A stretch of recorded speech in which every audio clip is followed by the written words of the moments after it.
Hello everybody, I do hope you are doing well. Today is finally the day. Yes, it's the crazy video. But before we get to the crazy part, we will give it a quick check to make sure it's working and display the text of a HTML file in a window.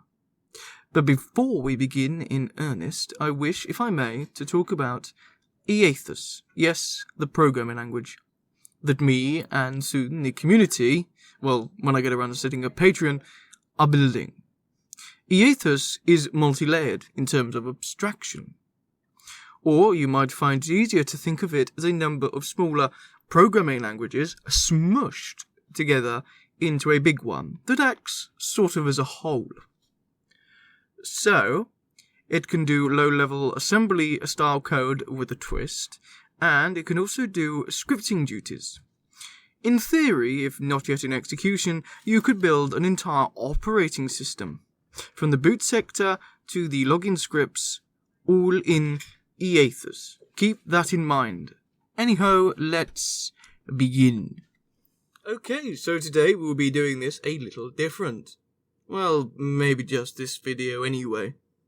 As I'm dyslexic, and yes, the irony isn't lost on me, a dyslexic building a language. Even just a programming language.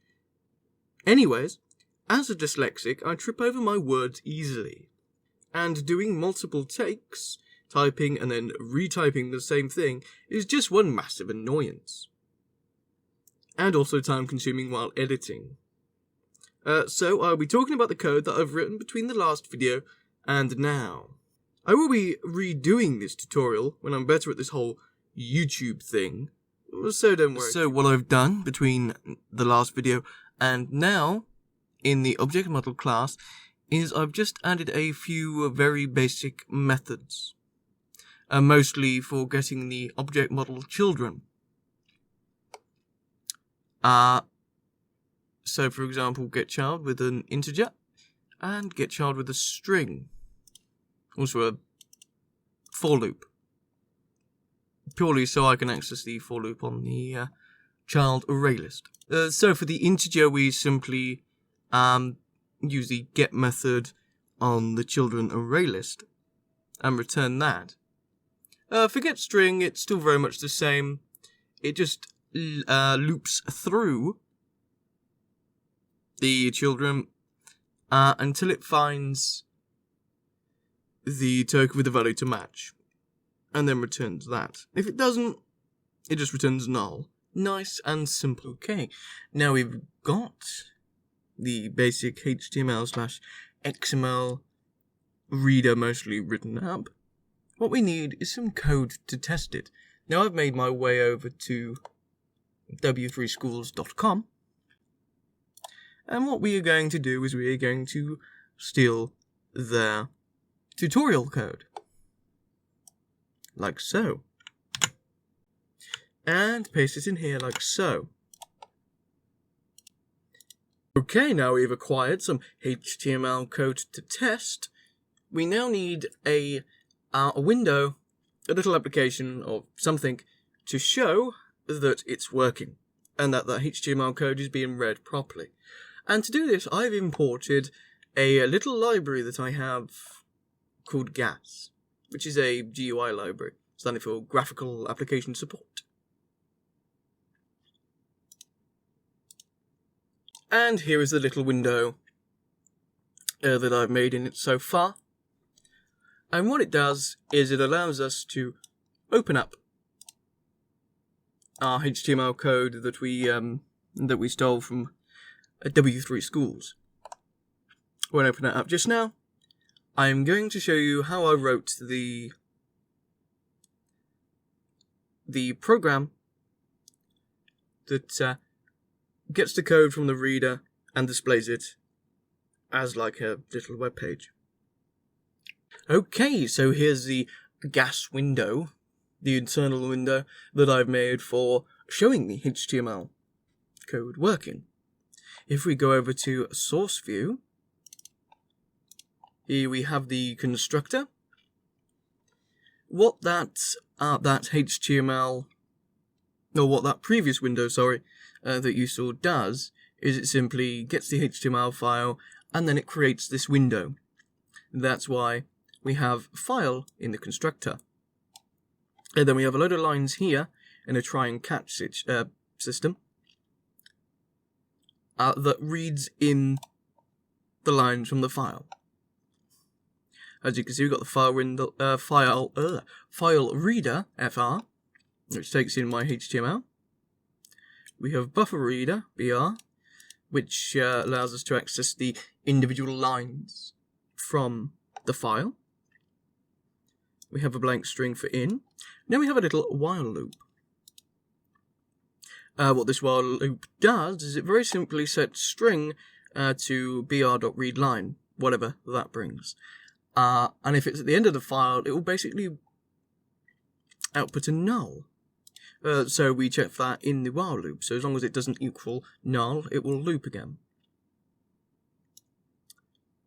And as it loops, all it does is it adds that line from the buffer reader read line, which sets in, and as long as it's not null, it is added to an array list of lines. Nice and simple. And after that's all done, it just closes the buffer reader. Due process. Okay, and then after that, what we have is we have our tokenizer being created. There you go. And what we do is we take the lines from the array list and turn them into a standard array of strings, which also includes that line. So those two lines take all the lines from the array list and turns them into just your average array. Okay, and then the tokenizer method chop it takes in all those lines. Then the parser parses the token list from the tokenizer. Okay, excellent.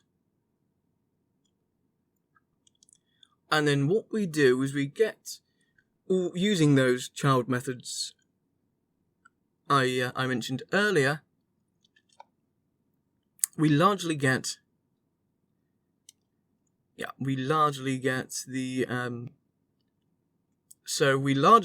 everything using those child methods I mentioned earlier. So it's the parser, the model, we get child 0, get child HTML, get child head, get child title, and then we get child 0, which is the text token from within the element title. Okay? That sets the tile of the viewer.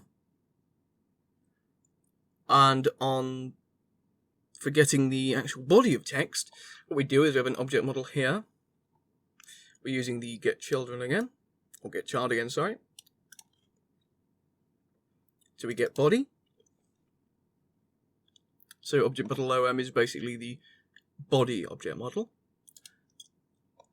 Oh, and then there we create our text box for showing the text. Okay, then underneath what we do on for each, that's the for loop I was talking about earlier. We add a new consumer of object model type, and then for each of the children, the object model children, whatever you like to say, I suppose. And then you have text box.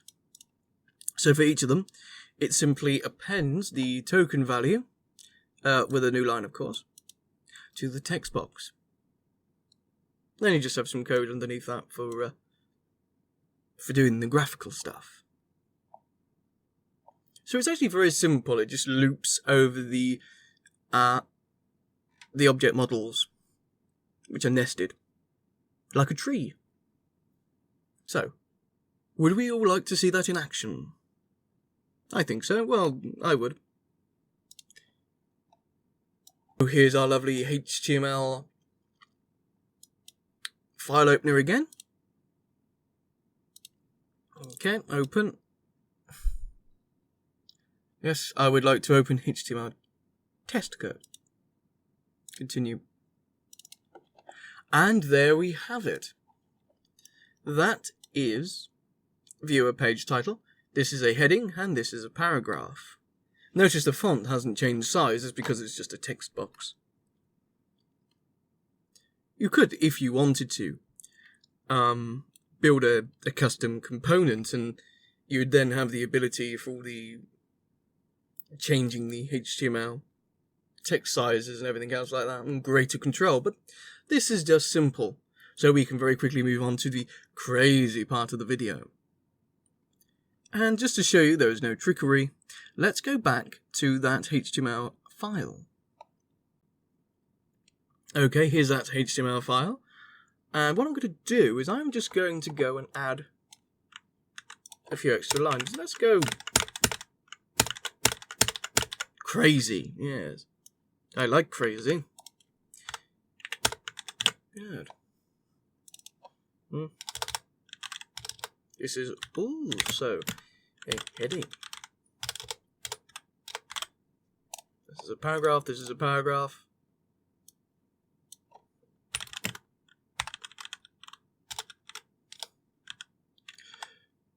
This is a paragraph. But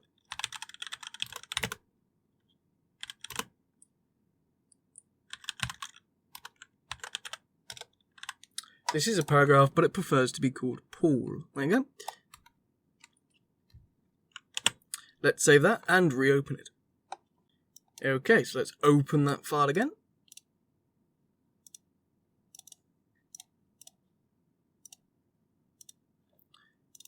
And there you have it.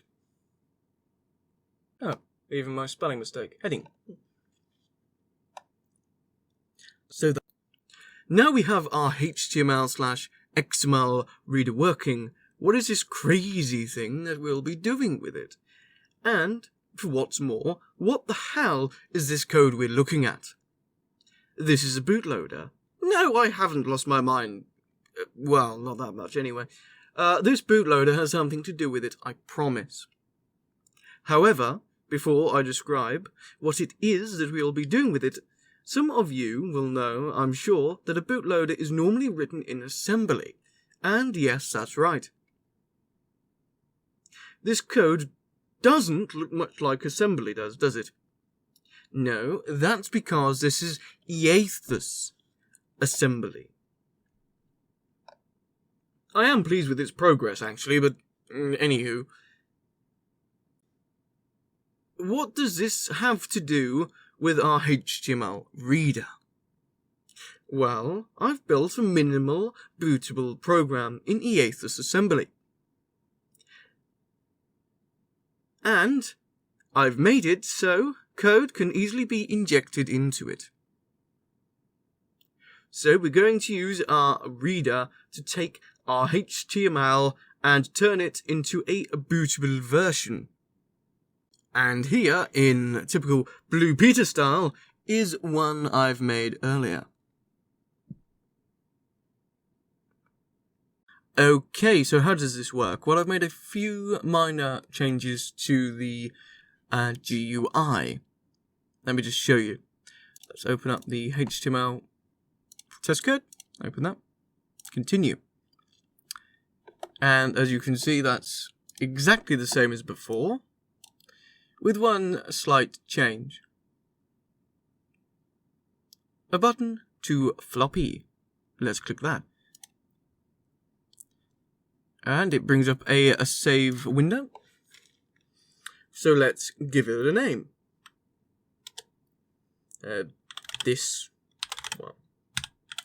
FLP. Save it like that. Nice and simple. Now let's see if that works, shall we?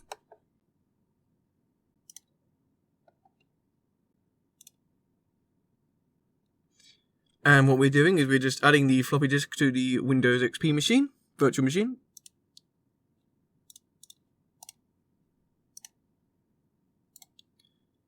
So this one is selected. Now let's restart the virtual machine.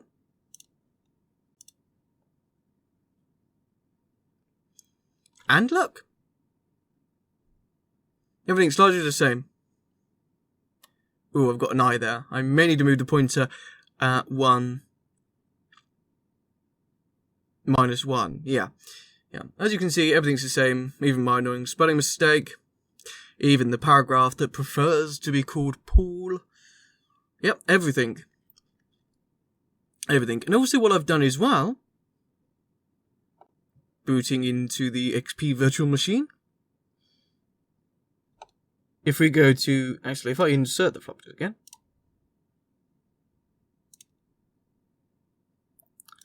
As you can see, the page title from the HTML document is now the floppy disk's name. Page title. And because of the way I've done it, this is a fully working floppy disk. A blank WordPad file, which I've just typed some nonsense into, and as you can see, it could be dragged straight in. Works normally, but let's delete that. Like so. Actually, let's put it back in to show you that this works fully. And now we can just restart the machine.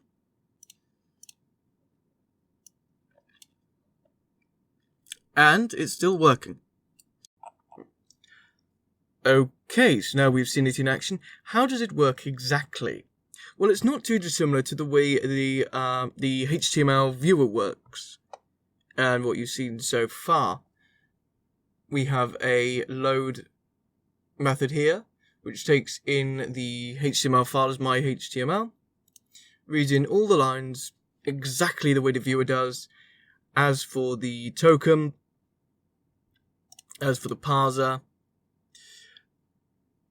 after that is where you do begin to see the differences. Instead of setting the title of the window, we set a string called title. The object model for getting the object from body, exactly the same. This is where it begins to change, as opposed to appending the text to the text box. What we do instead is we add it to an array list of lines. So we'll add the title up here, and then just add it to a list of lines, as opposed to appending it to a text box. Also, we don't have the new line symbol there. So what we do to add it to the floppy disk is we have a method called toFloppy. We take the file that we save to, is the input. What we do is we then get the class resource, so files blue.flp, which is down here, and then it's just reading all bytes into a floppy bytes array, just of bytes, nice and simple. Okay, and then what we do is we have, we understand from my floppy disk in a hex viewer, is that the floppy disk title, which you saw in Windows XP, the label, title, whatever you like to call it, starts at 2600 hex. What we do is we get the title as ASCII characters, very important, and then all we do is we simply fill in from the pointer position. We fill in the bytes, basically, well, we replace the bytes at that location with the title. So that replaces that. Also, for the main body of text, here's the pointer I was on about. It probably should have been one down, so let's do that now. What this does is it loops through lines. Through that array list of lines we got earlier. Converts each line into ASCII characters, or the bytes of ASCII characters. And then it for loops over the length. Okay. And then underneath that, what we do is we have underneath for the new line, as opposed to just /n, we have essentially two characters. I can't remember which one's which, but one's returns to the beginning of the line and one moves down a line. Hexadecimal OA and hexadecimal OD. Like so. And then what we do is we get that file, which is taken as an input to the method to floppy, just set up a nice buffered output stream, the file output stream, and then we write all bytes from floppy bytes, flush it, and then close it. And then that's done. Okay, so like I said, how do we know these pointer locations? Well, let's go to open up the hex editor and we'll see. Okay, so here's an hex editor. As you can see here, what I've just highlighted, that's the bootloader. Okay, and the file it loads is test file fil, copy, and let's find that on the fact table. Okay, here at 2600 hex, you will see 11 bytes there, and what that is for 11 bytes there. That is the title, the label of the floppy disk, as saw in the XP machine. Okay, that's the file that we technically edit. So let's scroll down. Continue to scroll. And this is actually the program that is loaded from the bootloader. Okay, and what we edit. And this is the text, that's the I, which wasn't replaced.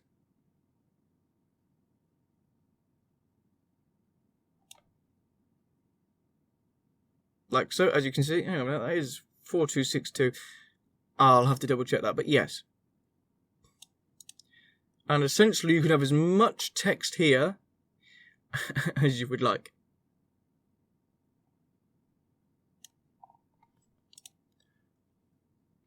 So basically when the boot program, I hesitate to call it an operating system, but the boot program is loaded, it will just print text past this position. Okay, so let's see it with that fix in action. Let's open that up.